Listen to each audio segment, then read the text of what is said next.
Customer miles के साथ जबरदस्ती कर रहा था। शाओयिंग उसकी मदद करने जाना चाहता था, लेकिन उस दूसरे कस्टमर ने उसे भी रोक लिया। तभी धड़ाम से दरवाजा खुला। जिमी दरवाजे पे केक लगा के अंदर आया और बहुत ही लाउडली माइल्स का नाम लिया। उसे देखकर कस्टमर गुस्सा करने लगा कि आखिर तुम हो कौन, मेरा मजा इंटरप्ट क्यों कर रहे हो। और माइल्स जबरदस्ती ड्रिंक की वजह से खांसने लगा था। तभी जिमी ने उस कस्टमर के फेस पर एक घूंसा लगा दिया और जब वो दूसरा कस्टमर आया तब उसके फेस पर एक केक लगा दिया। फिर वो माइल्स का हाथ पकड़ के उसे अपने साथ ले जाने लगा कि मेरे साथ चलो। लेकिन बाहर जाने के तुरंत बाद ही माइल्स ने अपना हाथ दूर लिया कि दैट्स एनफ। जिमी ने गुस्से से कहा कि क्या बस करूं, जरा अपनी हालत देखो तुम। अगर वक्त रहते में नहीं आया होता तो फिर कौन जाने तुम्हारे साथ क्या हो जाता।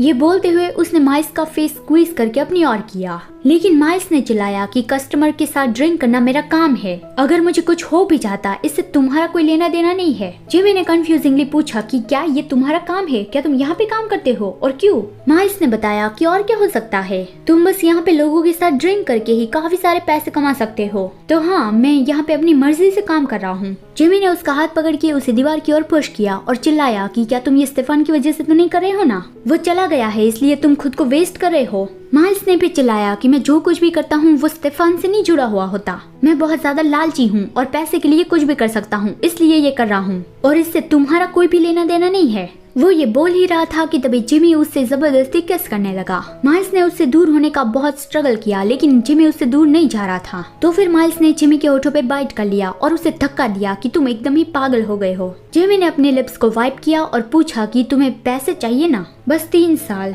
अगर तुम मेरे साथ 3 साल तक रहोगे तो फिर तुम्हें जितने पैसे चाहिए उतने मैं तुम्हें दे दूंगा। माइल्स ने ताना मारते हुए कहा कि हाँ, जितने चाहिए उतने दूंगे। तो फिर मुझे 20 लाख रुपए चाहिए, क्या तुम इतने एफर्ट कर पाओगे। अमाउंट सुन के जिमी की आंखें वाइड ओपन रह गई और माइल्स चाहने लगा कि अगर तुम ये नहीं कर सकते तो फिर मैं तुम पे अपना टाइम वेस्ट नहीं करना चाहता। अब मैं अपने काम पे वापस जा रहा हूँ, तो फिर मुझे परेशान करने वापस मत आना। लेकिन तुरंत ही जिमी ने उसका हाथ पकड़ के उसे रोका कि हाँ ठीक है, मैं तुम्हें उतने पैसे दे दूंगा। 3 दिन में सारे पैसे रेडी कर लूंगा और तुम 3 दिन में सारा अपना सामान पैक करके मेरे घर में रहने आ जाओ। थोड़ी देर के बाद माइल्स ने भी कहा कि हाँ ठीक है, अगर तुम मुझे 20 लाख रुपए दोगे तो फिर तुम मुझसे कुछ भी करवा पाओगे। जिमी ने कहा कि वहाँ वापस जाओ और ये गंदा काम करना बंद कर दो, मैं अभी तुम्हें घर पहुँचाने के लिए गाड़ी लेके आता हूँ। माइल्स तो हाँ ठीक है कह के जाने लगा था, लेकिन जिमी ने उसे रोका और अपना कोट निकाल के उसे कवर किया और बताया कि मैं दरवाजे पे तुम्हारा इंतजार करूंगा।